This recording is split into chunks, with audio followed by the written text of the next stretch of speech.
찬송가 251장 놀랍다 주님의 큰 은혜 주께 영광 돌립니다.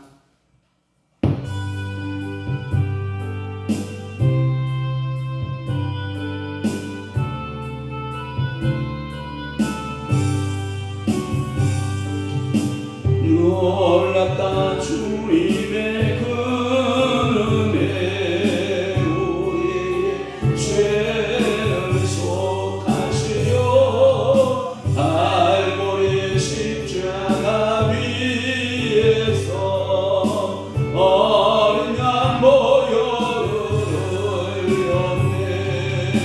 주의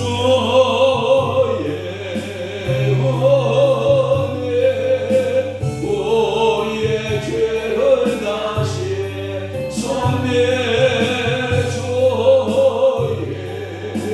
은혜 우리의 죄를 씻었네. 죄악은 성난 파도 같이 우리 영혼을 위협하나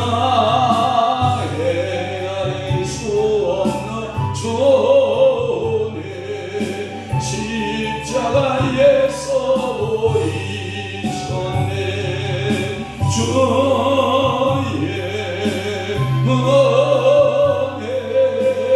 우리의 죄를 다시 손내 주의 은혜 우리의 죄를 다시 손내 죄악에 물든 영혼들을 주께서 배로 씻으시네. 지금도 거기에 너보다 더 이게 씻으라. 주의 은혜 우리의 죄를 다 씻었네. 주의 은혜 우리의 죄를 다 씻었네. 이해할 수 없는 것 내가 믿는 자에게 어쩌주네. 영제여 주 앞에 나와서 거짓죄 말고 곧 받으라. 주의 은혜 우리의 죄를 다시 손내 주의 은혜 우리의 죄를 다시 손내. 아멘. 전능하사 천지를 만드신 하나님 아버지를 내가 믿사오며 그 위아들 우리 주 예수 그리스도를 믿사오니 이는 성령으로 있게 하사 동정녀 마리아에게 나시고 본디오 빌라도에게 고난을 받으사 십자가에 못 박혀 죽으시고 장사 안지사흘 만에 죽은 자 가운데서 다시 살아나시며 하늘에 오르사 전능하신 하나님 우편에 앉아 계시다가 저리로서 산자와 죽은 자를 심판하러 오시리라. 성령을 믿사오며 거룩한 공예와 성도가 교통하는 것과 죄를 사하여 주시는 것과 몸이 다시 사는 것과 영원히 사는 것을 믿사옵나이다.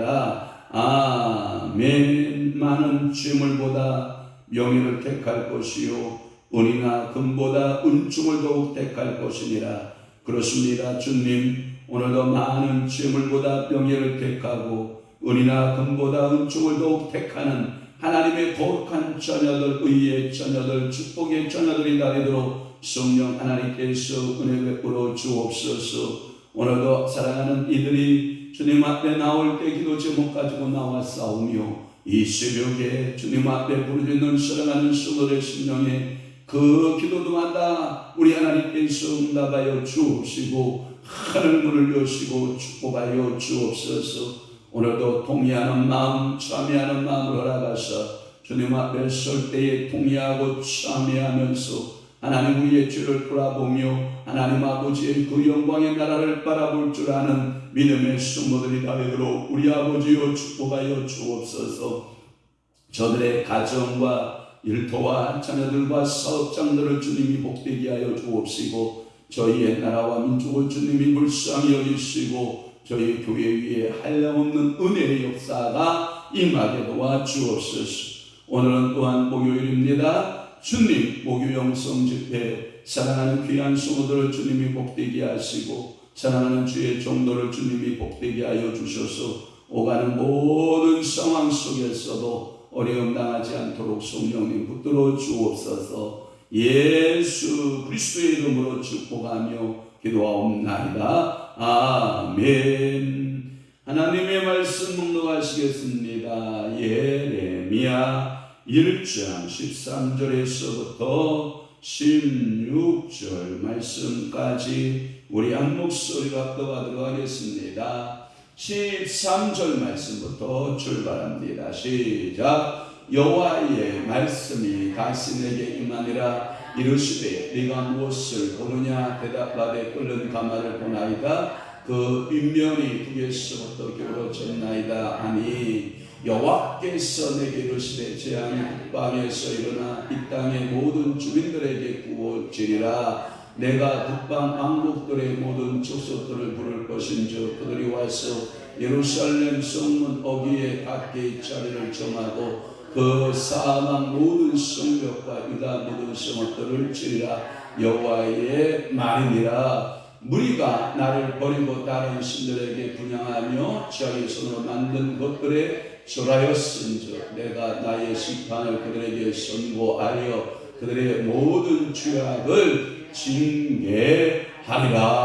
아멘. 저는 오늘 예레미야 1장 13절 말씀에서부터 16절 말씀을 중심으로 해서 끓는 가마의 환상이라는 말씀으로 함께 은혜를 나눌 때 큰 시간 되시기를 주님으로 축원합니다. 우리는 예레미야 1장 앞에서 본 말씀은 9절에서부터 11절에서부터 12절 말씀까지 살구 나무의 가지의 환상을 우리는 보았습니다. 살구 나무의 환상은 심판에 대한 임박성, 빨리 깨어 있으라. 심판이 임박했다. 무엇처럼 깨어 있으라. 살구나무처럼 한겨울에도 동면에 들지 아니하고 계속하여 성장하는 살구나무처럼 항상 깨어 있는 자가 되라 라고 하는 말씀을 우리는 11절에서부터 12절 말씀까지 들었습니다. 오늘 또한 본문 13절에서부터 16절까지는 끓는 가마에 대한 환상입니다. 그 끓는 가마의 환상은 그 심판은 북에서부터 내려온 것이다. 북에서부터 오는다라고 하는 구체적인 계시의 내용인 것입니다. 그 임박성보다 이 끓는 가마에 대한 그 환상은 긴급성을 말한다라고 하는 거예요. 급박해진 상황을 말하는 거예요. 이것은 예언이 가까이 왔다라고 하는 것을 말하고 있다는 거예요.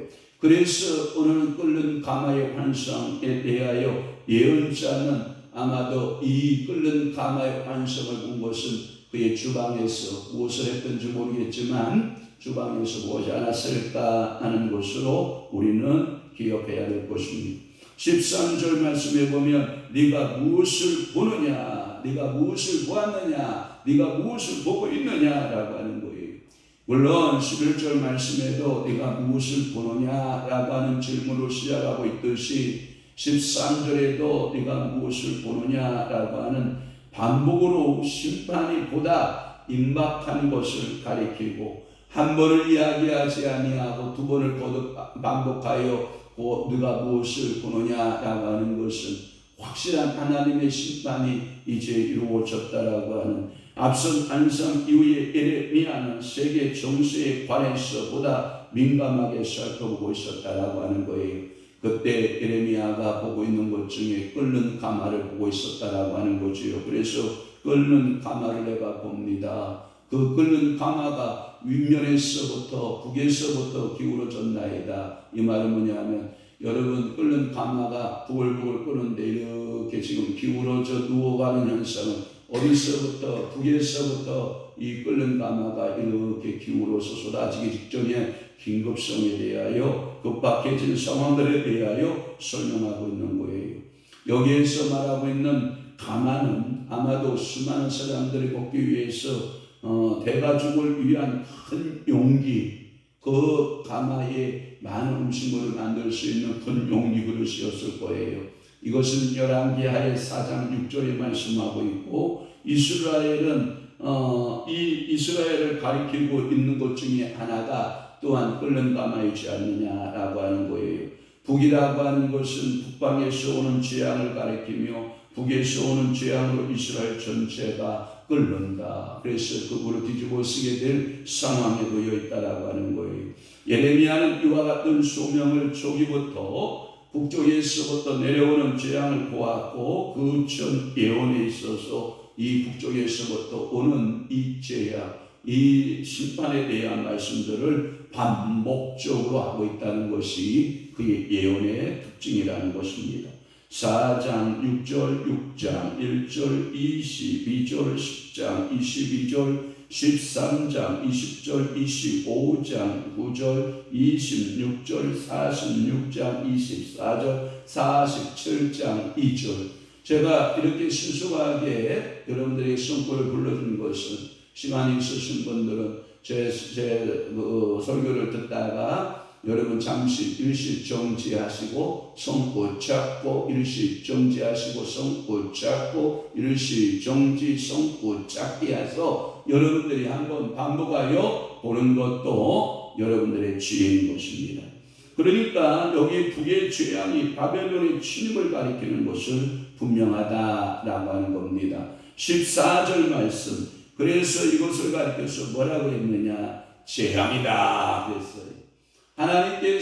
하나님께서 이 예레미야에게 북쪽에서부터 기울어지기 시작한 끓는 가마를 보는 것은 이것은 재앙의 사건이다. 그래서 여호와께서 내게 이르시되 재앙이 어디서부터 온다? 북방에서부터 일어나 이 땅의 모든 주민들에게 부어지리라. 여러분 이러한 부어짐은요 이거 우리가 원하지 않아요. 여러분들에게 부어짐은 성령의 기름 부음 할렐루야, 포도주의 기름 부음 할렐루야, 여러분들의 생수의 기름 부음 할렐루야. 이러한 기름 부음이 필요하지 재앙이 부어지면 안 돼. 여러분들 이 시간 나사렛 예수 이름으로 여러분들이 부어지고 있는 모든 재앙은 떠날지어다. 소멸될지어다. 여러분들이 남쪽에서부터 뭐가 일어나요? 계속해서 여러분들이 태풍이 일어나기 시작을 하잖아요.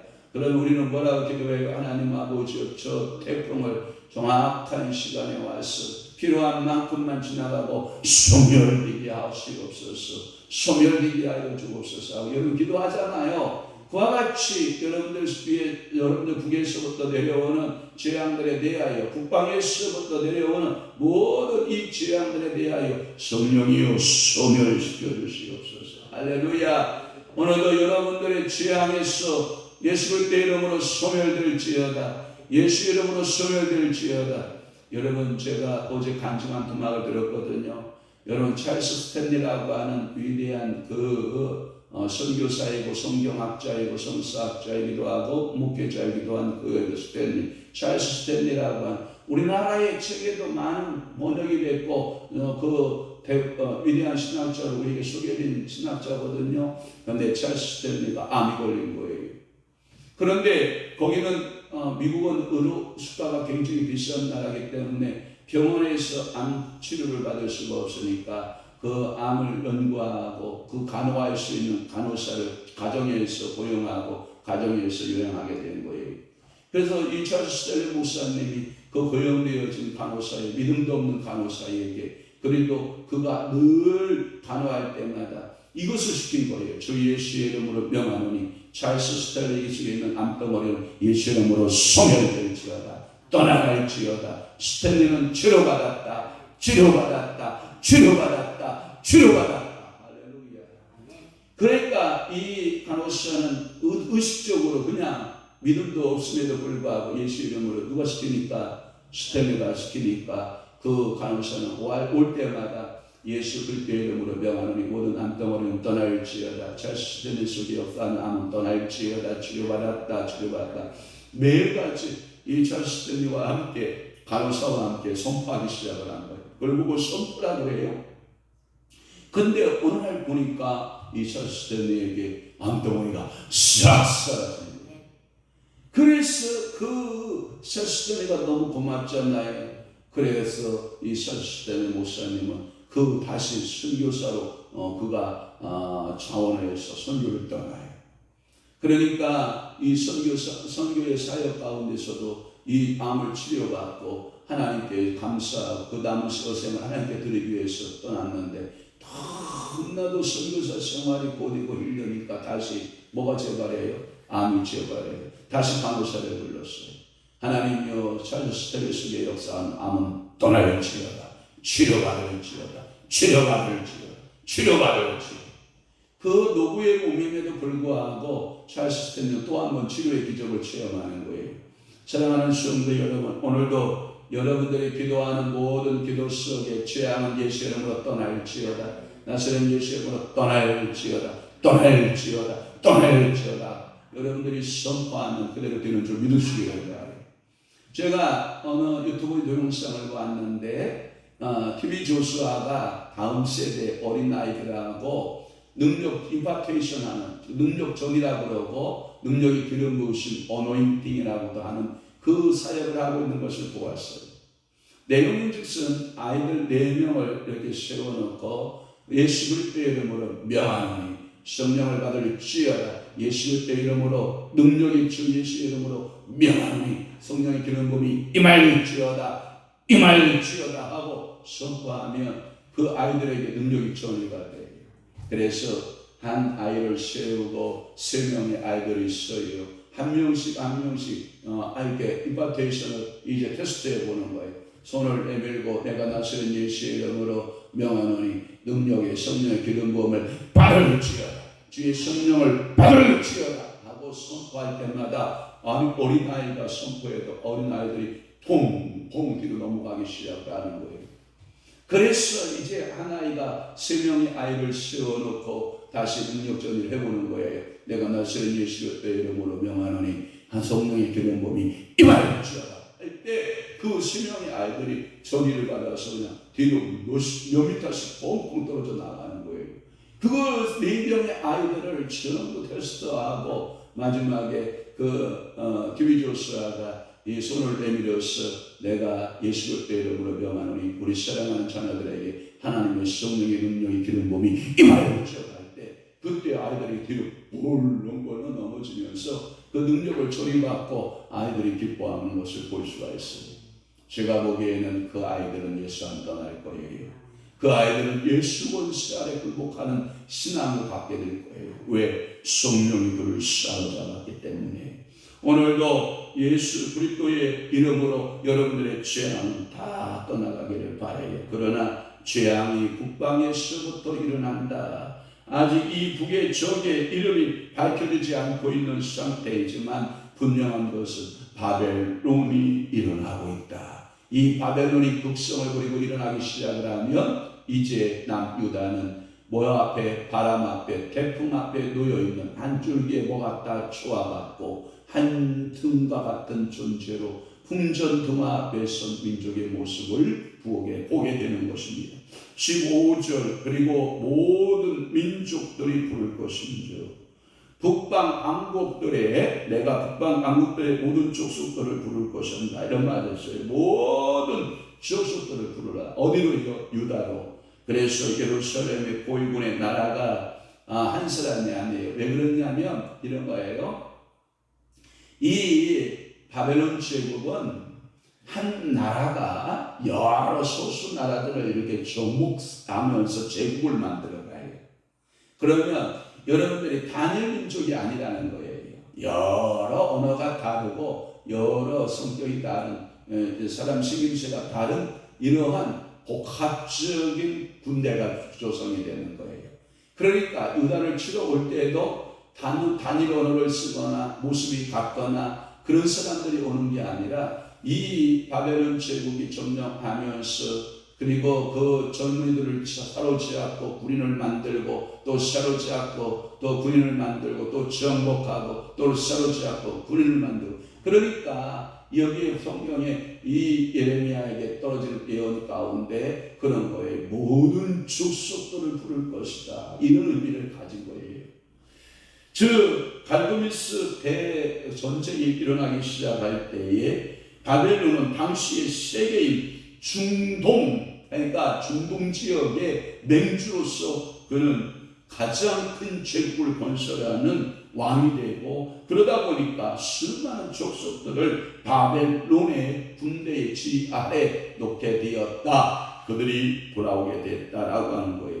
그들이 와서 예루살렘 성문의 어귀에 각기 자리를 잡고 성을 다스리게 될 것이고 성을 보위하게 될 것이고 성을 재판하게 될 것인데 이 가장 뛰어난 방법 좋은 것은 뭐냐면 그 성벽을 완전히 예루살렘 성벽을 이것을 뭐하냐 호위하게 될 것이다 라고 하는 거예요. 창세기 2장 10절 말씀이나 여호수아 20장 4절이나 욥기 29장 7절의 말씀에도 보면 이들이 그 열방의 세력들이 예루살렘 성을 호위할 것에 대한 예언이 있습니다. 마지막으로 16절 말씀에 보면 이들이 와서 다른 그러니까 여호와의 신앙을 버리게 하고 다른 신들을 뭐하고 분양하게 하며 자기 손으로 만든 것에 뭐하고 절하게 한다 라고 하는 말씀을 하고 있어요. 그러면서 나의 심판을 그들에게 선고하며 그들의 모든 죄악을 징계한다 라는 말씀인데 예레미야서를 관통하는 총 주제가 이거예요. 그러니까 16절이 이제는 이 우리들이 여호와 하나님을 버려라. 그리고 바벨론의 신상을 섬겨라. 그리고 바벨론 신에게 분양하라. 여러분 이 이야기가 성경 속에 얼마나 많이 등장하고 있는지 알죠? 그 중에 대표적인 예가 여러분 다니엘서에 나오는 그 다니엘과 그 세 친구들 사드락과 메삭과 아벳느고 여러분 아시죠? 그러니까 그들의 신앙의 모습 그 다음에 다니엘의 신앙 그래서 그들은 깊은 그 수렁에 들어가죠. 풀무불에 들어가죠. 다니엘은 깊은 그 수렁에 빠지죠. 사자굴 속에 들어가죠. 그러나 하나님의 전능자의 손길이 그들과 함께함으로 그들을 지켜준 줄로 믿습니다. 그것은 유다에 대한 하나님의 심판이고 그 원인은 그들의 우상 숭배였다라고 하는 것입니다. 그들은 여호와를 버리고 바알과 아세라와 몰라 그 다음에 그 모습 이루 헤아릴 수 없는 수많은 신들을 섬긴 것이고 그것은 제1계명 나 위에 다른 신을 내게 두지 말라라고 하는 그 계명을 어긴 죄였다라고 하는 거예요.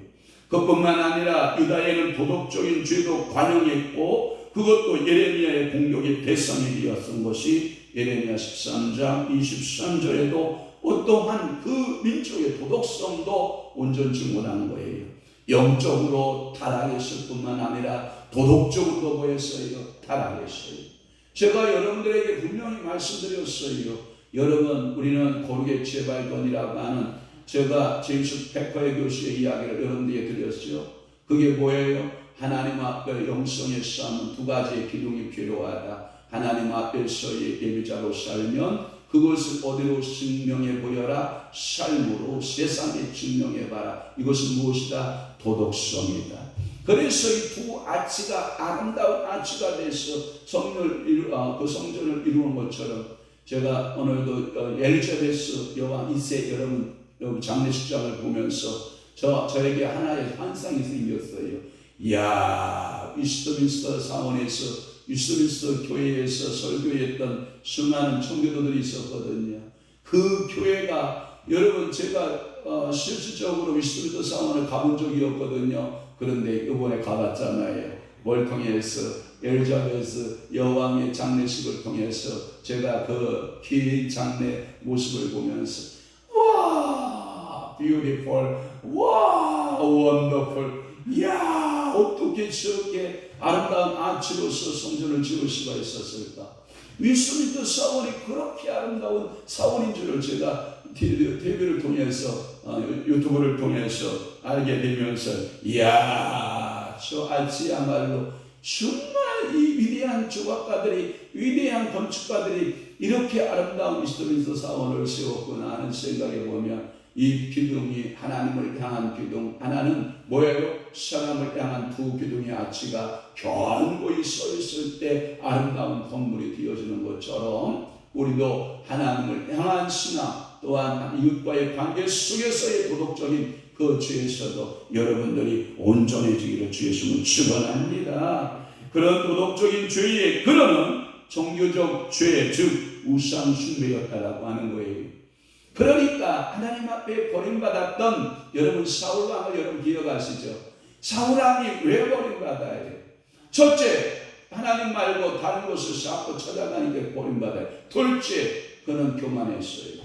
여러분, 여인들의 노래가 뭐라고요? 여인들의 노래가 뭐라고? 다윗은 만만이요 사울은 천천히. 그 노래가 뭐라고? 그게 뭐가 중요하다고? 왕권은 누가 가지고 있는데? 네가 가지고 있는데.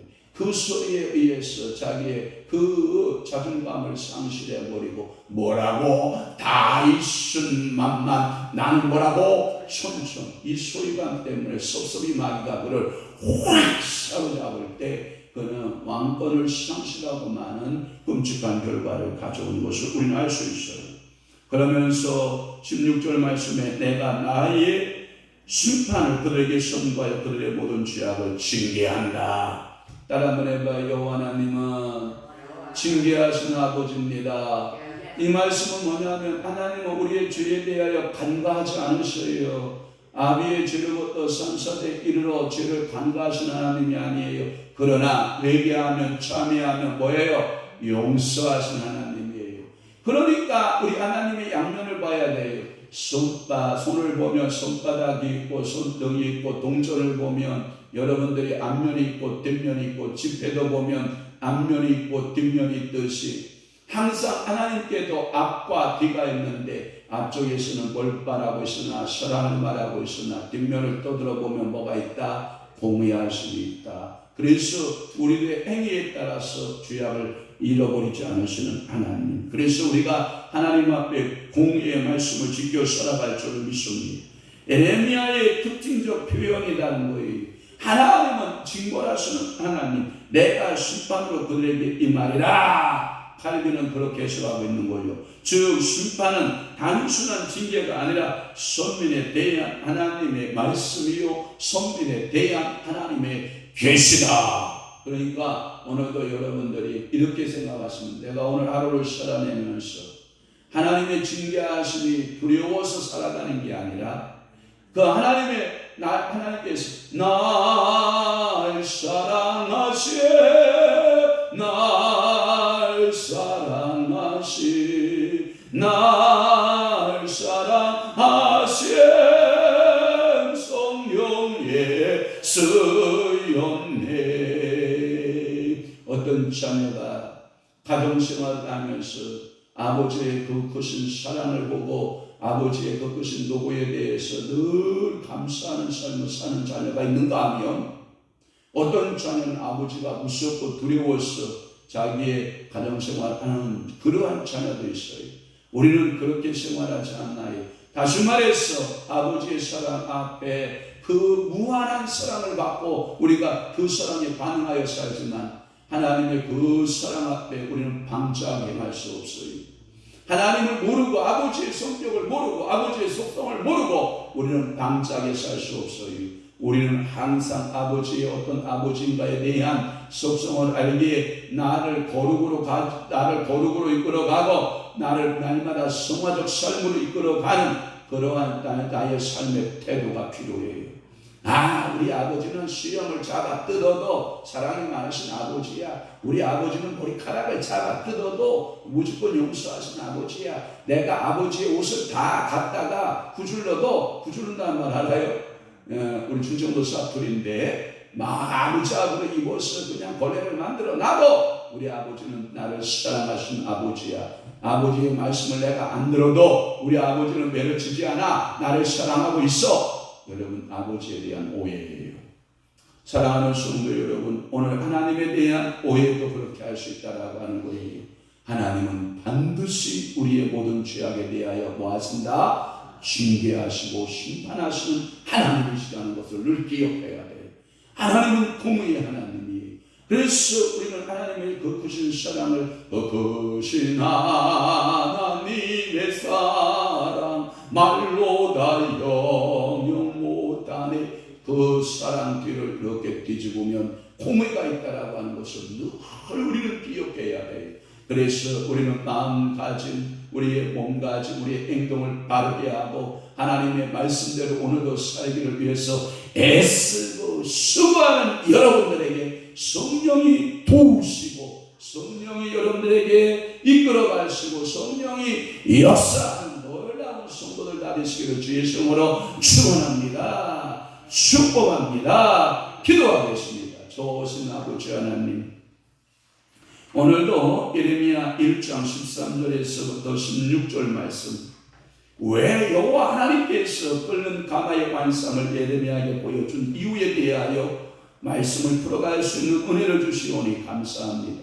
우리가 바로 깨닫고 하나님 앞에서 어떤 신앙생활을 살 것인가에 대한 결정을 할 수 있는 믿음의 성도들, 축복의 성도들이 다 되도록 은혜 베풀어 주옵소서. 이제는 우리 주 예수 그리스도의 은혜와 하나님 아버지의 극진하신 사랑하심과 성령님의 감화, 교통, 애주, 위로, 역사 충만하심이 오늘 남은 때에 더욱더 하나님의 사랑 앞에서 내가 어떻게 처신하고 행동할 것에 대한 바른 이해를 갖고 오늘도 경건한 신앙생활로, 믿음의 신앙생활로 아버지 앞에 기쁨을 드리기를 원하는 사랑하는 귀한 성도들 신령 위에와 교회 위에 이제부터 영원토록 함께 있을지어다. 아멘.